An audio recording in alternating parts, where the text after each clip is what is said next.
You have a new book out called Chasing Evil. Can you give the listeners an overview of exactly what the book is about? In 1998, an agent from the FBI named Robert Hilland came to expose me as a con and a fraud and to have me arrested because he heard me on local radio and it pissed him off.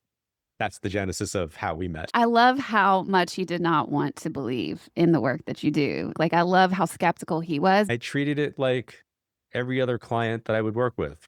Just say yes or no. Don't tell me anything. I'm going to give you information you're going to understand. Some of it you're not. I'm going to ask you to write it down. Be open to the process. And whatever I see, hear, and feel, I'm going to tell you what it means to me. Do you have any questions? And he was like, no. Your assistant said sometimes you work with objects. And I said, yeah, I do something called psychometry where I could hold on to an object of something and I could read the energy of the object. He brought me 9 items, I believe.